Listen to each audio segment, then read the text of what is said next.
क्या आपके साथ भी ऐसा हो रहा है कि सामने वाला इंसान ना तो पूरी तरह छोड़ रहा है और ना ही पूरी तरह अपना रहा है? वो कभी पास आता है, कभी दूर चला जाता है, कभी केयर दिखाता है, कभी सडनली इग्नोर करने लगता है। और आप हर दिन इसी कन्फ्यूजन में जीते रहते हो। आखिर वो चाहता क्या है? यही होता है मिक्स्ड सिग्नल्स का सबसे डेंजरस गेम। ये गेम बाहर से सिंपल लगता है, लेकिन अंदर से ये आपकी सेल्फ रिस्पेक्ट, आपकी मेंटल पीस और आपकी इमोशनल एनर्जी तीनों को धीरे धीरे खत्म कर देता है। आप उसे छोड़ भी नहीं पाते और वो आपको अपनाता भी नहीं। कभी वो आपको उम्मीद देता है, कभी वही उम्मीद तोड़ देता है और आप हर बार सोचते हो शायद इस बार सब ठीक हो जाएगा। लेकिन सच ये है, ये शायद आपको आगे नहीं बढ़ने देता, ये आपको बस वही रोक कर रखता है। Emotionally stoic. आज की इस वीडियो में हम बात करेंगे मिक्स्ड सिग्नल्स के 6 असली कारण, यानी वो 6 साइकोलॉजिकल रीजंस जिनकी वजह से कोई इंसान आपको ना छोड़ता है ना अपनाता है। ये वीडियो आपको सिर्फ ये नहीं बताएगी कि सामने वाला ऐसा क्यों कर रहा है, बल्कि ये भी सिखाएगी कि इस सिचुएशन में आपको क्या करना चाहिए ताकि आप कमज़ोर नहीं बल्कि मेंटली स्ट्रांग बनकर निकलो। अगर आप भी किसी ऐसे रिश्ते में फंसे हो जहाँ क्लैरिटी नहीं है, पीस नहीं है और सिर्फ कन्फ्यूजन है, तो ये वीडियो आपके लिए है। लास्ट तक ज़रूर देखना, क्योंकि आखिरी रीज़न वही है जो ज़्यादातर लोग इग्नोर कर देते हैं और वहीं से उनका सबसे बड़ा इमोशनल नुकसान शुरू होता है। Part 1। Reason number 1, attention without commitment. सबसे पहला और सबसे कॉमन रीज़न क्यों कोई इंसान आपको ना छोड़ता है ना अपनाता है, वो है अटेंशन, बिना कमिटमेंट के। साफ शब्दों में कहें तो उसे आपको खोना नहीं है, लेकिन वो आपको पाना भी नहीं चाहता। उसे बस ये अच्छा लगता है कि आप वहाँ हो, अवेलेबल हो, इमोशनली कनेक्टेड हो, और जब उसे ज़रूरत पड़े वो आपको एक्सेस कर सके। लेकिन जब बात आती है रिस्पॉन्सिबिलिटी की, क्लैरिटी की या फ्यूचर की, वही वो पीछे हट जाता है। यही होता है मिक्स्ड सिग्नल्स का असली खेल। वो आपको मैसेज करेगा, फिर कुछ दिन गायब रहेगा। वो आपको मिस करने की बातें करेगा, लेकिन आपको प्रायोरिटी नहीं बनाएगा। वो जेलस भी होगा, लेकिन आपको अपना भी नहीं मानेगा। क्यों? क्योंकि उसे अटेंशन चाहिए पर कमिटमेंट नहीं चाहिए। साइकोलॉजी कहती है कि कुछ लोग रिश्तों में इसलिए नहीं फंसते क्योंकि उन्हें रिश्ता नहीं चाहिए, बल्कि इसलिए कि उन्हें कंफर्ट बिना रिस्पॉन्सिबिलिटी चाहिए। उन्हें ये फीलिंग चाहिए कि कोई उन्हें चाहे, उन्हें ये सेटिस्फैक्शन चाहिए कि कोई उनके लिए वेट करे, उन्हें ये ईगो बूस्ट चाहिए कि कोई उनके बिना आगे ना बढ़े। लेकिन वो खुद किसी के लिए रुकना नहीं चाहते।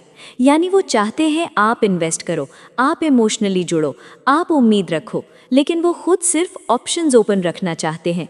यही वजह है कि वो आपको पूरी तरह छोड़ते नहीं। अगर वो आपको पूरी तरह छोड़ देंगे तो उन्हें वो अटेंशन नहीं मिलेगी, वो इमोशनल सपोर्ट नहीं मिलेगा, वो वैलिडेशन नहीं मिलेगा जो आप अभी दे रहे हो। और अगर वो आपको पूरी तरह अपना लेंगे तो उन्हें जिम्मेदारी लेनी पड़ेगी, क्लियर होना पड़ेगा और शायद कुछ और ऑप्शंस छोड़ने पड़ेंगे। तो वो क्या करते हैं? वो बीच में लटकाए रखते हैं, न पूरी तरह हाँ, न पूरी तरह ना। ये स्टेट आपके लिए टॉर्चर बन जाती है, लेकिन उनके लिए कन्वीनियंस। अब ज़रा अपने आप से एक ऑनेस्ट सवाल पूछो, क्या वो तब ज़्यादा एक्टिव होता है जब आपको लगता है कि आप दूर जा रहे हो?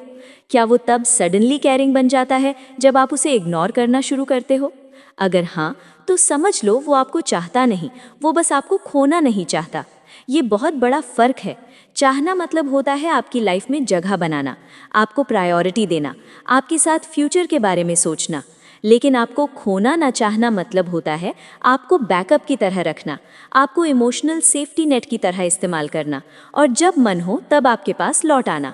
ये बिहेवियर अक्सर उन लोगों में दिखता है जो खुद अंदर से इनसिक्योर होते हैं, या जिन्हें अकेले रहना डराता है, या जिन्हें हमेशा किसी न किसी से अटेंशन चाहिए। ऐसे लोग खुद को अकेला नहीं देख सकते, लेकिन वो किसी के साथ फुली कमिटेड भी नहीं रह सकते। तो वो क्या करते हैं? वो कई लोगों को इमोशनली हुक में रखते हैं। आप उनमें से एक हो सकते हो। और सबसे डेंजरस बात यह है कि वो आपको इंटेंशनली चोट पहुंचाने नहीं सोचते, लेकिन उनका ये कंफ्यूज्ड बिहेवियर आपको अंदर से तोड़ देता है, क्योंकि आप हर दिन यही सोचते रहते हो, अगर वो केयर करता है तो साथ क्यों नहीं आता? अगर वो साथ नहीं आना चाहता तो छोड़ क्यों नहीं देता? आखिर वो चाहता क्या है? और यही कन्फ्यूजन आपकी मेंटल पीस खा जाती है। अब एक और डीप ट्रूथ समझो, जो इंसान आपको सच में चाहता है उसे आपको खोने का डर होता है, और जो इंसान आपको सिर्फ अटेंशन के लिए रखता है उसे बस इतना डर होता है कि उसका कंफर्ट जोन डिस्टर्ब ना हो जाए। इसलिए वो आपको पूरी तरह जाने भी नहीं देता और पूरी तरह पास भी नहीं आने देता। वो आपको जस्ट इनफ देता है ताकि आप रुके रहो, थोड़ा सा प्यार, थोड़ी सी केयर, थोड़ी सी उम्मीद, लेकिन कभी भी इतना नहीं कि आप सिक्योर महसूस कर सको। यही है ब्रेड क्रम्बिंग का खेल। छोटे छोटे इमोशनल क्रम्स फेंकते रहना ताकि आप रिलेशनशिप के इल्यूजन में फंसे रहो। अब सवाल ये है, इस सिचुएशन में सबसे ज़्यादा नुकसान किसका होता है? आपका। क्योंकि आप क्लैरिटी चाहते हो, आप स्टेबिलिटी चाहते हो, आप इमोशनल पीस चाहते हो, और वो आपको सिर्फ अनसर्टेनिटी दे रहा है। आप धीरे धीरे अपनी सेल्फ रिस्पेक्ट कॉम्प्रोमाइज़ करने लगते हो। आप वेट करने लगते हो, आप एडजस्ट करने लगते हो, आप सोचने लगते हो शायद वो बदल जाएगा। लेकिन सच्चाई ये है, जो इंसान आपको सिर्फ अटेंशन के लिए रखता है वो तब तक नहीं बदलेगा जब तक उसे लगेगा कि वो आपको बिना कमिट किए भी रख सकता है। यही कारण है कि स्टोइक माइंडसेट यहाँ बहुत ज़रूरी हो जाता है। स्टोइसिज्म सिखाता है, जिस चीज़ पर तुम्हारा कंट्रोल नहीं है उसे पकड़कर मत बैठो, और जिस इंसान में क्लैरिटी नहीं है उससे क्लैरिटी की उम्मीद मत रखो। अगर कोई आपको हाफ वे रख रहा है तो वो आपको रिस्पेक्ट नहीं दे रहा, और बिना रिस्पेक्ट के कोई भी रिश्ता कभी हेल्थी नहीं हो सकता। इसलिए रीज़न नंबर 1 को एक लाइन में समझ लो। वो आपको इसलिए नहीं छोड़ता क्योंकि उसे आपकी अटेंशन चाहिए, और वो आपको इसलिए नहीं अपनाता क्योंकि उसे कमिटमेंट नहीं चाहिए। और जब तक आप ये गेम खेलने देते रहोगे वो यही करता रहेगा। अगले पार्ट में हम बात करेंगे रीज़न नंबर 2 की, जो और भी ज़्यादा डेंजरस है, क्योंकि उसमें सामने वाला सिर्फ कंफ्यूज नहीं होता, वो अंदर से इमोशनली ब्रोकन भी हो सकता है, और उसी टूटेपन की कीमत आप चुका रहे होते हो। Part 2, reason number 2, fear of losing control, control खोने का डर। अब समझो, दूसरा बहुत बड़ा रीज़न जिसकी वजह से कोई इंसान आपको ना छोड़ता है ना अपनाता है, वो है कंट्रोल खोने का डर। कुछ लोग रिलेशनशिप को प्यार की तरह नहीं देखते, वो उसे पावर की तरह देखते हैं। उन्हें ये अच्छा लगता है कि कोई उनके लिए वेट कर रहा है, कोई उनकी अवेलेबिलिटी पर डिपेंड कर रहा है, कोई उनके मूड के हिसाब से रिएक्ट कर रहा है। ये उन्हें एक फीलिंग देता है, मेरे हाथ में सब कुछ है। और जैसे ही उन्हें लगता है कि आप इंडिपेंडेंट हो रहे हो, आप इमोशनली डिटैच हो रहे हो, आप आगे बढ़ सकते हो, वहीं उनका डर शुरू हो जाता है। डर ये नहीं कि वो आपको खो देंगे, डर ये होता है कि वो आप पर अपना कंट्रोल खो देंगे। यही वजह है कि वो आपको पूरी तरह छोड़ते नहीं। अगर वो आपको छोड़ देंगे तो आप फ्री हो जाओगे, आप आगे बढ़ जाओगे, आप किसी और के साथ खुश हो सकते हो, और ये थॉट उनके ईगो को हर्ट करता है। लेकिन वो आपको पूरी तरह अपनाते भी नहीं। क्यों? क्योंकि अपनाने का मतलब होता है आपको बराबरी देना, आपको चॉइस देना, आपको फ्रीडम देना, और उन्हें रिलेशनशिप में इक्वालिटी नहीं चाहिए, उन्हें अपर हैंड चाहिए। यही होता है कंट्रोल गेम। वो कभी कभी बहुत केयरिंग बन जाते हैं, वो कभी कभी बहुत कोल्ड हो जाते हैं, वो कभी आपको स्पेशल फील कराते हैं और कभी आपको इग्नोर कर देते हैं। ये सब रैंडम नहीं होता, ये एक पैटर्न होता है। जब आप ज़्यादा क्लोज हो जाते हो वो दूर हो जाते हैं, जब आप दूर जाने लगते हो वो फिर पास आ जाते हैं। क्यों? क्योंकि वो चाहते हैं कि आप हमेशा अनसर्टन रहो, कंफ्यूज्ड रहो, इमोशनली डिपेंडेंट रहो। अनसर्टनिटी इंसान को वीक बनाती है, और वीक इंसान को कंट्रोल करना आसान होता है। अब ज़रा सोचो, अगर कोई इंसान आपको क्लियर आंसर दे दे, हाँ मैं तुम्हारे साथ हूँ, या नहीं मैं नहीं हूँ, तो आपके पास क्लैरिटी आ जाएगी, और क्लैरिटी आते ही आप अपने डिसीजंस खुद लेने लगोगे। या तो आप कमिट करोगे या आप मूव ऑन कर जाओगे। दोनों ही सिचुएशंस में उनका कंट्रोल खत्म हो जाता है, इसलिए वो आपको बीच में लटकाए रखते हैं। ना पूरी तरह हाँ, ना पूरी तरह ना, बस इतना कनेक्शन बनाए रखते हैं कि आप इमोशनली जुड़े रहो। ये बिहेवियर अक्सर उन लोगों में दिखता है जो अंदर से बहुत इनसिक्योर होते हैं लेकिन बाहर से बहुत डोमिनेंट दिखते हैं। उन्हें रिलेशनशिप में प्यार नहीं चाहिए, उन्हें पावर चाहिए। उन्हें ये फीलिंग चाहिए कि ये इंसान मेरे बिना अधूरा है। और जब आप किसी के बिना अधूरा महसूस करने लगते हो तो आप अननोइंगली उसे अपनी लाइफ का रिमोट कंट्रोल दे देते हो। वो डिसाइड करता है आप कब खुश रहोगे, कब दुखी रहोगे, कब उम्मीद करोगे और कब टूटोगे। अब एक और बिटर ट्रूथ समझो, जो इंसान आपको सच में चाहता है वो आपको फ्री देखना चाहता है, इवन विद हिम। लेकिन जो इंसान आपको कंट्रोल करना चाहता है वो आपको डिपेंडेंट देखना चाहता है, विदाउट कमिटिंग। यही फर्क है लव और कंट्रोल में। लव में सेफ्टी होती है, कंट्रोल में इनसिक्योरिटी होती है। लव में क्लैरिटी होती है, कंट्रोल में कन्फ्यूजन होता है। लव में रिस्पेक्ट होती है, कंट्रोल में सिर्फ एडवांटेज होता है। ऐसे लोग अक्सर ये लाइंस बोलते हैं, अभी सिचुएशन सही नहीं है, अभी मैं रेडी नहीं हूँ, थोड़ा टाइम दो, देखते हैं आगे क्या होता है। ये सब सुनने में लॉजिकल लगता है, लेकिन अगर ये बातें महीनों सालों तक चलती रहें तो समझ लो ये डिले नहीं, स्ट्रैटेजी है। स्ट्रैटेजी ये कि आप रुके रहो, आप उम्मीद करते रहो, आप खुद को एडजस्ट करते रहो और वो बिना कुछ खोए सब कुछ पाले। Attention, care, support, emotional backup. Stoic philosophy यहाँ एक सिंपल रूल देती है, जो इंसान आपको कंट्रोल करने की कोशिश करता है वो आपको कभी रिस्पेक्ट नहीं करेगा, और जहाँ रिस्पेक्ट नहीं होती वहाँ प्यार सिर्फ एक इल्यूजन होता है। अब अपने एक्सपीरियंस से जोड़कर देखो, क्या वो तब अपसेट हो जाता है जब आप किसी और से बात करते हो? क्या वो तब जेलस हो जाता है जब आप अपनी लाइफ एंजॉय करते हो? क्या वो तब सडनली स्वीट बन जाता है जब उसे लगता है कि आप उससे दूर जा रहे हो? अगर हाँ, तो वो आपको खोने से नहीं, वो आपको अपने कंट्रोल से बाहर जाने से डरता है। ये बहुत बड़ा फ़र्क है। वो नहीं चाहता कि आप किसी और के हो जाओ, लेकिन वो ये भी नहीं चाहता कि आप पूरी तरह उसके हो जाओ।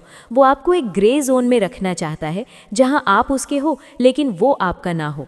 यही मिक्स्ड सिग्नल्स का असली ट्रैप है, और इस ट्रैप में सबसे ज़्यादा नुकसान होता है आपकी सेल्फ रिस्पेक्ट का।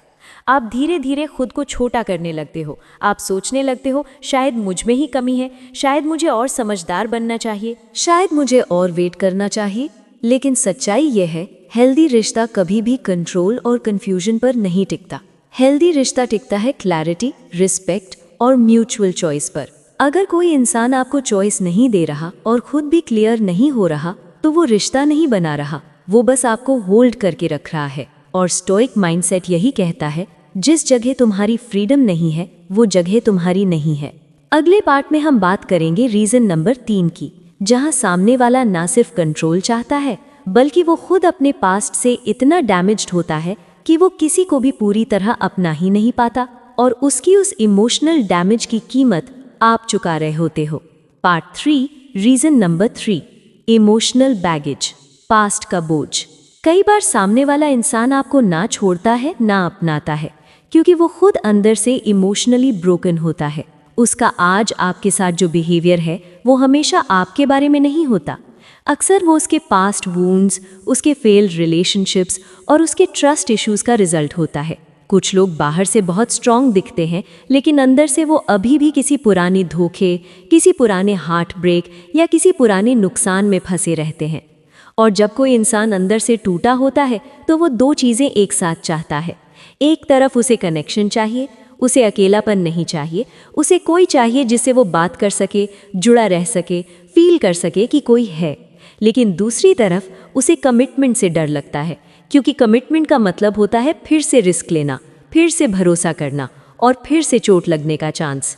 तो वो क्या करता है, वो बीच में अटक जाता है। वो आपको पास रखता है ताकि उसे अकेलापन ना लगे, लेकिन वो आपको पूरी तरह अपना नहीं पाता, क्योंकि उसे डर लगता है कि फिर से टूट जाएगा।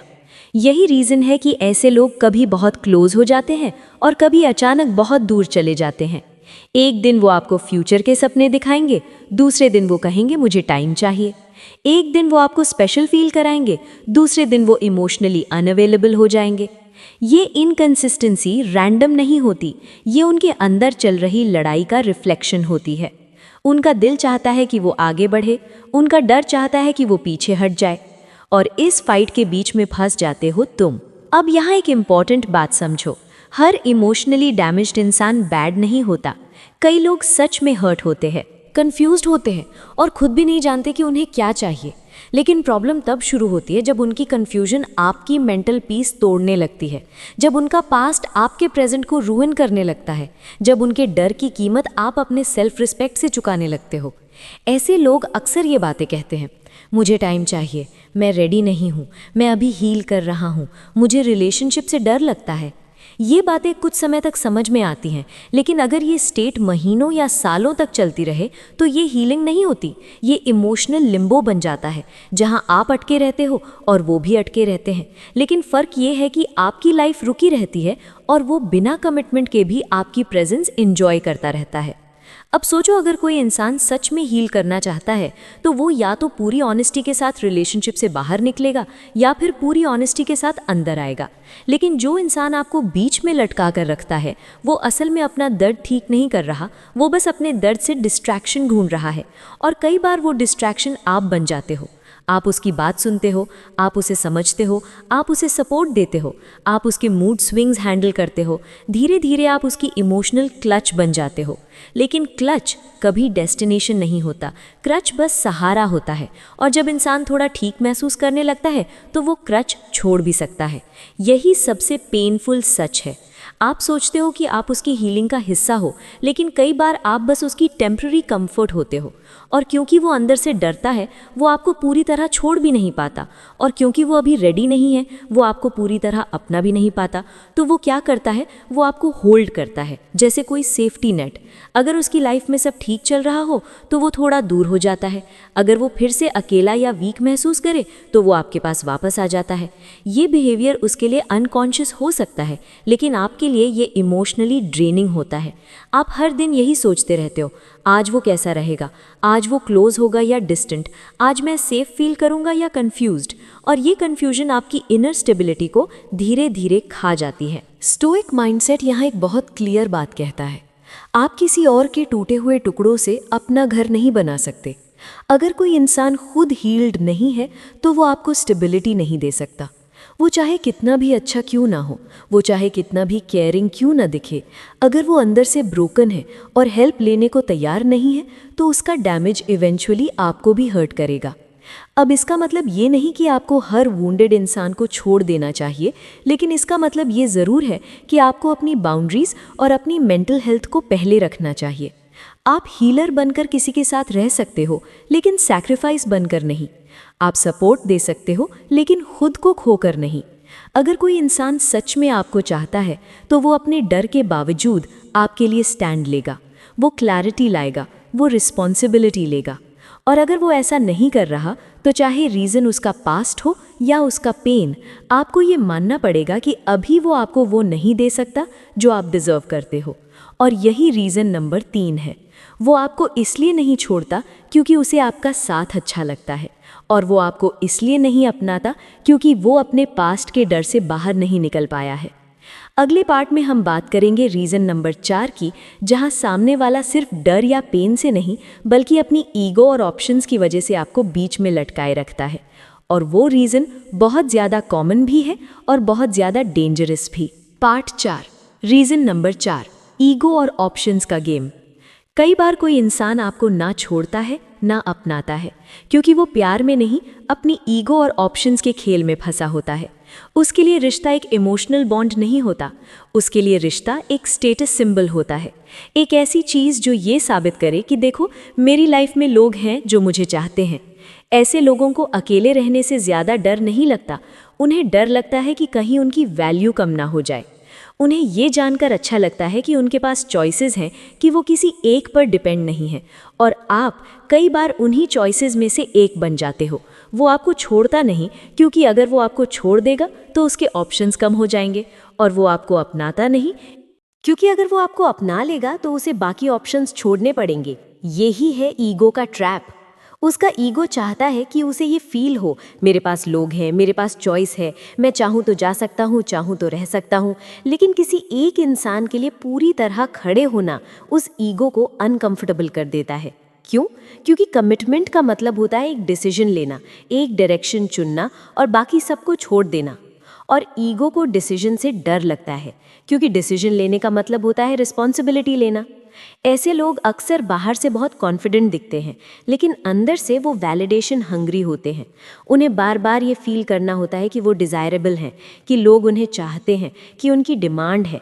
इसलिए वो आपको क्लोज रखते हैं, आपसे बात करते हैं, आपसे इमोशनल कनेक्शन भी बनाते हैं, लेकिन वो आपको कभी वो पोजीशन नहीं देते जो एक कमिटेड पार्टनर को मिलती है। क्योंकि अगर वो आपको वो पोजीशन दे देंगे तो उन्हें बाकी लोगों की अटेंशन छोड़नी पड़ेगी, और यही उनकी सबसे बड़ी कमजोरी होती है। अब जरा अपने एक्सपीरियंस से जोड़कर देखो, क्या वो तब ज़्यादा एक्टिव हो जाता है जब उसे लगता है कि कोई और आपकी लाइफ में आ रहा है? क्या वो तब ज़्यादा पोजेसिव हो जाता है जब आप थोड़ा कॉन्फिडेंट और इंडिपेंडेंट दिखने लगते हो? क्या वो तब सडनली स्वीट बन जाता है जब उसे लगता है कि आप सच में दूर जा सकते हो? अगर हाँ, तो ये प्यार नहीं है, ये ईगो रिएक्शन है। वो आपको खोने से नहीं डरता, वो ये खोने से डरता है कि कोई और उसकी जगह ले ले। ये बहुत सटल फ़र्क है, लेकिन बहुत इम्पॉर्टेंट फ़र्क है। प्यार में इंसान कहता है मैं तुम्हें खोना नहीं चाहता। ईगो में इंसान सोचता है मैं अपनी जगह किसी और को क्यों लेने दूं। यही वजह है कि वो आपको होल्ड करता है लेकिन कमिट्स नहीं करता। वो चाहता है कि आप उसके ऑप्शन बने रहो, लेकिन वो नहीं चाहता कि आप उसकी फाइनल चॉइस बनो। ऐसे लोग अक्सर ये बातें बोलते हैं, मैं अभी सेटल नहीं होना चाहता, मैं अभी अपनी लाइफ एंजॉय करना चाहता हूँ, मुझे अभी खुद पर फोकस करना है। ये लाइंस अपने आप में गलत नहीं हैं, लेकिन अगर ये लाइंस आपको रोक कर रख रही हैं, अगर ये लाइंस आपको ईयर्स तक वेट करवा रही हैं, तो समझ लो ये सेल्फ ग्रोथ नहीं, ये अवॉइडेंस है। Avoidance of commitment, avoidance of responsibility, avoidance of choosing one person. और इस अवॉइडेंस की कीमत आप चुकाते हो। आप अपनी एनर्जी इन्वेस्ट करते हो, आप इमोशनली अटैच्ड रहते हो, आप उम्मीद करते रहते हो, और वो मीनवाइल अपने ऑप्शंस ओपन रखता है। ये इम्बैलेंस धीरे धीरे आपकी सेल्फ रिस्पेक्ट को हर्ट करता है।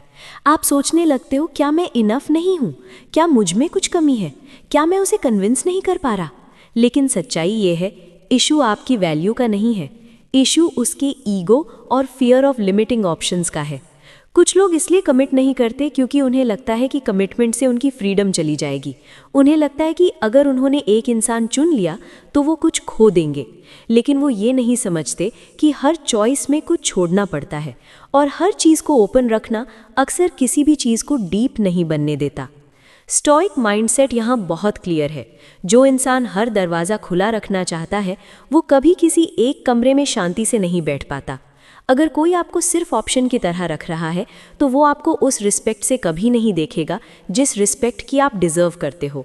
वो आपको तब याद करेगा जब उसका ईगो हर्ट होगा, वो आपको तब ढूंढेगा जब उसे वैलिडेशन चाहिए होगा, लेकिन वो आपको तब चूज़ नहीं करेगा जब उसे सच में स्टैंड लेना पड़ेगा। और यही सबसे पेनफुल सच है। वो आपको इसलिए नहीं छोड़ता क्योंकि उसका ईगो चाहता है कि आप उसके पास रहो, और वो आपको इसलिए नहीं अपनाता क्योंकि वो अपने ऑप्शंस छोड़ना नहीं चाहता। यही रीज़न नंबर 4 है। अगले पार्ट में हम बात करेंगे रीज़न नंबर 5 की, जहां सामने वाला ना सिर्फ ईगो और ऑप्शंस के कारण उलझा होता है, बल्कि वो खुद रिस्पॉन्सिबिलिटी से भागने वाला इंसान होता है, जो हर चीज़ हाफ वे रखना चाहता है ताकि उसे कभी भी फुल आंसर ना देना पड़े। पार्ट 5, रीज़न नंबर 5, रिस्पॉन्सिबिलिटी से भागना, कमिटमेंट का डर। कुछ लोग आपको ना छोड़ते हैं ना अपनाते हैं क्योंकि वो असल में रिस्पॉन्सिबिलिटी से भाग रहे होते हैं। उन्हें रिश्ता चाहिए, लेकिन रिश्ता निभाने की रिस्पॉन्सिबिलिटी नहीं चाहिए। उन्हें कनेक्शन चाहिए, लेकिन उसके साथ आने वाली अकाउंटेबिलिटी नहीं चाहिए। उन्हें प्यार की फीलिंग चाहिए, लेकिन उस प्यार के लिए स्टैंड लेने का करेज नहीं चाहिए। ऐसे लोग अक्सर कहते हैं मैं कॉम्प्लिकेटेड हूँ, मैं रिलेशनशिप टाइप इंसान नहीं हूँ, मुझे टाइम चाहिए, अभी मेरी लाइफ स्टेबल नहीं है। सुनने में ये बातें ऑनेस्ट लगती हैं, लेकिन अगर इनका एंड कभी नहीं आता तो समझ लो ये कन्फ्यूजन नहीं, ये एस्केप है। Escape from responsibility, escape from decisions, escape from reality. ये लोग लाइफ को एक कंफर्ट जोन में जीना चाहते हैं, जहां उन्हें इमोशनल सपोर्ट तो मिले लेकिन कोई उनसे कुछ एक्सपेक्ट ना करे। अगर आप खुश हो वो आपके साथ हैं, अगर आप अपसेट हो वो थोड़ा दूर हो जाते हैं। अगर सिचुएशन ईजी है वो प्रेजेंट है, अगर सिचुएशन टफ है वो गायब हो जाते हैं। क्यों? क्योंकि रिस्पॉन्सिबिलिटी का मतलब होता है जब चीज़ें मुश्किल हों तब भी खड़े रहना, और यही चीज़ उन्हें डराती है। ऐसे लोगों के लिए रिश्ता एक फीलिंग है, एक एक्सपीरियंस है, लेकिन एक ड्यूटी नहीं है। और जब रिश्ता सिर्फ फीलिंग बन जाता है तो जैसे ही फीलिंग अनकंफर्टेबल होती है वो इंसान पीछे हट जाता है। यही वजह है कि वो आपको पूरी तरह छोड़ते नहीं, क्योंकि छोड़ने का मतलब होता है एक फाइनल डिसीजन लेना, और वो डिसीजन से डरते हैं। लेकिन वो आपको पूरी तरह अपनाते भी नहीं, क्योंकि अपनाने का मतलब होता है आपके साथ खड़े होने की रिस्पॉन्सिबिलिटी लेना, और वो रिस्पॉन्सिबिलिटी से भागते हैं। तो वो क्या करते हैं? वो बीच का रास्ता चुनते हैं, ना हाँ ना ना, बस देखते हैं, और ये देखते हैं आपके लिए महीनों और सालों का इंतज़ार बन जाता है। अब ज़रा सोचो, क्या वो फ्यूचर की बातों से बचता है? क्या वो सीरियस टॉपिक्स पर जोक बना देता है? क्या वो प्लानिंग से अनकंफर्टेबल हो जाता है? क्या वो हमेशा चीज़ों को फ्लो पर छोड़ देना चाहता है? अगर हाँ तो समझ लो वो कमिटमेंट से नहीं, वो रिस्पॉन्सिबिलिटी से डरता है। क्योंकि कमिटमेंट का मतलब होता है आपकी नीड्स को सीरियसली लेना, आपकी फीलिंग्स को प्रायोरिटी देना, आपके साथ मुश्किल वक्त में भी खड़े रहना। और ये सब आसान नहीं होता। इजी तो ये है कि थोड़ा पास आओ, थोड़ा दूर जाओ, जब अच्छा लगे तब कनेक्ट करो और जब हैवी लगे तब गायब हो जाओ। यही बिहेवियर इमोशनली इमेच्योर लोगों का होता है और इमोशनल इमेच्योरिटी का सबसे बड़ा साइन यही है। वो कंफर्ट चाहता है लेकिन ग्रोथ नहीं चाहता। ग्रोथ रिस्पॉन्सिबिलिटी से आती है, ग्रोथ एफर्ट से आती है, ग्रोथ सैक्रिफाइस से आती है। लेकिन वो सिर्फ वो पार्ट चाहता है जो अच्छा फील कराए, ना कि वो पार्ट जो उसे चेंज होने पर मजबूर करे। स्टोइक माइंडसेट यहाँ एक बहुत हार्ड लेकिन क्लियर बात कहता है। जो इंसान रिस्पॉन्सिबिलिटी से भागता है वो किसी को भी स्टेबिलिटी नहीं दे सकता, सबसे पहले खुद को भी नहीं। आप ऐसे इंसान के साथ रहकर हमेशा ये होप रखते रहोगे कि शायद इस बार वो सीरियस हो जाएगा, शायद इस बार वो समझ जाएगा, शायद इस बार वो बदल जाएगा। लेकिन चेंज तब आता है जब इंसान खुद डिसाइड करता है कि वो अब हाफ लाइफ नहीं जिएगा। जब तक वो डिसीजन नहीं लेता तब तक वो आपको भी हाफ वे ही रखेगा और हाफ वे रिश्ता धीरे धीरे आपकी पूरी एनर्जी खा जाता है। आप एडजस्ट करते जाते हो, आप कॉम्प्रोमाइज़ करते जाते हो, आप खुद को समझाते जाते हो और वो बस आराम से उसी जगह रहता है क्योंकि उसे उस जगह सेफ लगता है। अब एक इम्पॉर्टेंट ट्रूथ समझो, कोई भी इंसान परफेक्ट नहीं होता। हर कोई कभी ना कभी डरता है, हर कोई कभी ना कभी कंफ्यूज होता है।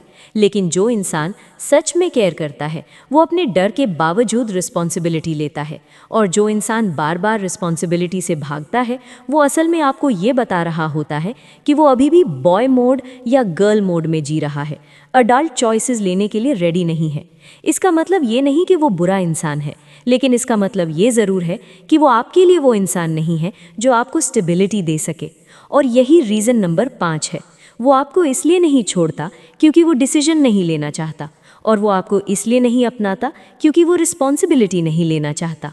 अगले और आखिरी पार्ट में हम बात करेंगे रीज़न नंबर 6 की, जो सबसे अनकंफर्टेबल सच है, क्योंकि वहाँ बात सामने वाले की नहीं बल्कि आपकी पोजीशन की भी होती है इस पूरे डायनामिक में। पार्ट 6, रीज़न नंबर 6, आप खुद इस गेम का हिस्सा बन चुके हो। Your position in the dynamic. अब तक हमने बात की सामने वाले की, उसके fear, ego, past, control, responsibility से भागने की आदत। लेकिन अब एक ऑनेस्ट और थोड़ा अनकंफर्टेबल सवाल पूछना ज़रूरी है। वो आपको क्यों बीच में लटकाए रखने में सक्सेसफुल है? क्योंकि कहीं ना कहीं आपने भी इस गेम को चलने दिया है। ये बात सुनने में हार्श लग सकती है, लेकिन यही सबसे बड़ा ट्रूथ है। कोई भी इंसान आपको तब तक हाफ वे नहीं रख सकता जब तक आप खुद हाफ वे रहने को एक्सेप्ट नहीं करते। आप हर बार उसके मिक्स्ड सिग्नल्स को एक्सप्लेन करने लगते हो, आप हर बार उसके कंफ्यूजिंग बिहेवियर को जस्टिफाई करने लगते हो, आप हर बार सोचते हो शायद वो बदल जाएगा, शायद उसे टाइम चाहिए, शायद वो डर रहा है। और धीरे धीरे आप अपनी स्टैंडर्ड्स नीचे करते जाते हो, अपनी नीड्स दबाते जाते हो, अपनी सेल्फ रिस्पेक्ट को एडजस्ट करते जाते हो। यही वो पॉइंट है जहां आप सिर्फ विक्टिम नहीं रहते, आप अननोइंगली उस डायनामिक का हिस्सा बन जाते हो।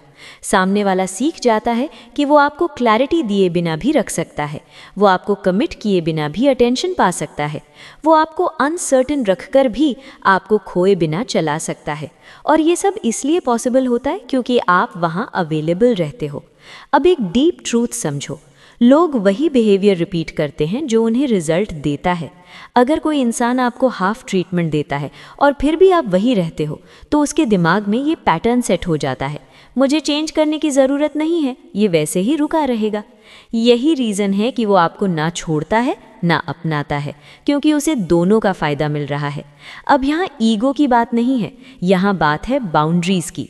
हेल्दी रिश्ता वहाँ शुरू होता है जहाँ आप ये डिसाइड करते हो मैं क्या एक्सेप्ट करूँगा और क्या नहीं। अगर आपकी बाउंड्री ये है कि मुझे क्लैरिटी चाहिए, रिस्पेक्ट चाहिए, कमिटमेंट चाहिए, और फिर भी आप बिना इन तीनों के रुके रहते हो तो आप खुद अपनी बाउंड्री तोड़ रहे हो। और जब आप खुद अपनी बाउंड्री तोड़ते हो तो सामने वाला उसे क्यों रिस्पेक्ट करेगा? स्टोइक माइंडसेट यहाँ बहुत साफ बोलता है, लोग तुम्हें उतना ही रिस्पेक्ट करेंगे जितना रिस्पेक्ट तुम खुद को देते हो। अगर आप खुद को सेकंड ऑप्शन की तरह ट्रीट करते हो तो दुनिया भी आपको वही पोजीशन देगी। अब ज़रा अपने बिहेवियर को देखो, क्या आप हर बार उसके वापस आने पर सब कुछ भूलकर फिर से स्टार्ट कर देते हो? क्या आप हर बार उसकी थोड़ी सी अटेंशन पर फिर से इमोशनली इन्वेस्ट कर देते हो? क्या आप हर बार ये सोचकर रुक जाते हो कि कम से कम वो पूरी तरह गया तो नहीं? अगर हाँ, तो समझ लो आप अननोइंगली उसे ये सिग्नल दे रहे हो कि तुम मुझे मिनिमम देकर भी रख सकते हो। और जब कोई इंसान ये सीख जाता है तो वो कभी मैक्सिमम क्यों देगा? अब ये बात ब्लेम की नहीं है, ये अवेयरनेस की बात है। कई बार हम डर की वजह से रुक जाते हैं। डर कि कहीं वो चला गया तो, डर कि कहीं मैं अकेला ना रह जाऊं, डर कि शायद इससे बेटर कोई नहीं मिलेगा। और यही डर हमें लो स्टैंडर्ड्स एक्सेप्ट करने पर मजबूर कर देता है। लेकिन यहाँ एक पावरफुल ट्रूथ है, जिस दिन आप कम एक्सेप्ट करना बंद कर देते हो उसी दिन गेम बदलना शुरू हो जाता है। या तो सामने वाला आपको सीरियसली लेना शुरू करेगा या फिर वो चला जाएगा। दोनों ही सिचुएशन आपके लिए जीत है। क्यों? क्योंकि पहली सिचुएशन में आपको वो मिलेगा जो आप डिजर्व करते हो, क्लैरिटी, रिस्पेक्ट, कमिटमेंट। और दूसरी सिचुएशन में आप उस इमोशनल लिम्बो से बाहर निकल जाओगे जो आपको अंदर से स्लोली किल कर रहा था। अब सबसे इंपॉर्टेंट बात, आप किसी को फोर्स नहीं कर सकते कि वो आपको चूज करे, लेकिन आप ये डिसाइड कर सकते हो कि आप हाफ लव एक्सेप्ट करोगे या नहीं। आप ये डिसाइड कर सकते हो कि आप कंफ्यूजन में जियोगे या क्लैरिटी में।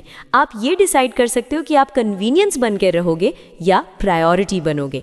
और जैसे ही आप ये डिसीजन लेते हो, पूरा डायनामिक शिफ्ट होने लगता है। कई बार सामने वाला तभी सीरियस होता है जब उसे लगता है कि अब वो आपको एज यूजुअल नहीं पा सकता, और कई बार वो चला जाता है क्योंकि उसे सिर्फ एज यूजुअल ही चाहिए था। दोनों केसेस में आप जीतते हो क्योंकि आप फाइनली अपनी पावर वापस ले लेते हो। यही रीजन नंबर 6 है। वो आपको इसलिए ना छोड़ता है ना अपनाता है क्योंकि आपने उसे ये पोजीशन दी हुई है कि वो बिना क्लैरिटी, बिना कमिटमेंट भी आपको लग सकता है। लेकिन जिस दिन आप ये पोजीशन बदल देते हो, या तो वो बदलता है या कहानी खत्म हो जाती है, और दोनों ही हालात में आप फाइनली फ्री हो जाते हो। मिक्स्ड सिग्नल्स का गेम तब तक चलता है जब तक दोनों साइड्स को उससे कुछ ना कुछ मिल रहा होता है। सामने वाले को मिलता है अटेंशन, कंट्रोल, ऑप्शंस, कंफर्ट, और आपको मिलता है होप। लेकिन होप पर जीने वाला रिश्ता कभी स्टेबिलिटी नहीं देता। स्टोइक रूल याद रखो, जहां क्लैरिटी नहीं है वहां मत रुको। क्योंकि जो इंसान आपको सच में चाहता है वो आपको कंफ्यूजन में नहीं रखेगा, वो आपको चूज करेगा क्लियरली, ओपनली, रिस्पॉन्सिबली। और अगर कोई ऐसा नहीं कर रहा तो शायद वो आपकी लाइफ में लेसन है, डेस्टिनेशन नहीं। अगर आप इस वीडियो के किसी भी पार्ट में खुद को देख पाए हो, अगर आपको भी कभी ऐसा लगा हो कि कोई इंसान आपको ना छोड़ता है ना अपनाता है और आप उसी कन्फ्यूजन में अटके हुए हो, तो आज की ये वीडियो आपको एक ही बात याद दिलाने के लिए थी। आप किसी की कन्वीनियंस नहीं हो, आप किसी का बैकअप ऑप्शन नहीं हो, आप एक इंसान हो और आप क्लैरिटी, रिस्पेक्ट और कमिटमेंट डिजर्व करते हो। याद रखो, मिक्स्ड सिग्नल्स प्यार नहीं होते, वो सिर्फ इमोशनल कन्फ्यूजन होते हैं। और जो इंसान आपको सच में चाहता है वो आपको कभी भी डाउट में नहीं रखेगा, वो आपको कभी भी हाफ वे नहीं रखेगा, वो आपको क्लियरली चूज करेगा, वर्ड्स में भी, एक्शंस में भी। स्टोइक रूल सिंपल है, जहाँ पीस नहीं है वहाँ रुकना मत, और जहाँ रिस्पेक्ट नहीं है वहाँ खुद को छोटा मत बनाओ। आज अगर आपने ये डिसाइड कर लिया कि आप अब हाफ लव एक्सेप्ट नहीं करोगे, आप अब कन्फ्यूजन में नहीं जियोगे, आप अब क्लैरिटी और सेल्फ रिस्पेक्ट चूज करोगे, तो यकीन मानो, या तो सामने वाला बदल जाएगा या आपकी लाइफ से वो चैप्टर बंद हो जाएगा, और दोनों ही हालात में आप जीतोगे। अगर ये वीडियो आपके दिल को कहीं ना कहीं टच कर गई है तो इसे लाइक ज़रूर करना ताकि ये मैसेज और लोगों तक पहुँचे। और अगर आप ऐसे ही रियल, ऑनेस्ट, नो बुलशिट रिश्तों और लाइफ से जुड़े ट्रूथ सुनना चाहते हो तो चैनल को सब्सक्राइब करना मत भूलना। कमेंट में ज़रूर बताना, क्या आप कभी ऐसे मिक्स्ड सिग्नल्स वाले रिश्ते में फंसे हो, और अगर हाँ तो आपने क्या सीखा। याद रखो, आप किसी के मे बी नहीं हो, आप किसी का हेल येस डिजर्व करते हो। मिलते हैं अगली वीडियो में एक और स्ट्रॉन्ग ट्रूथ के साथ।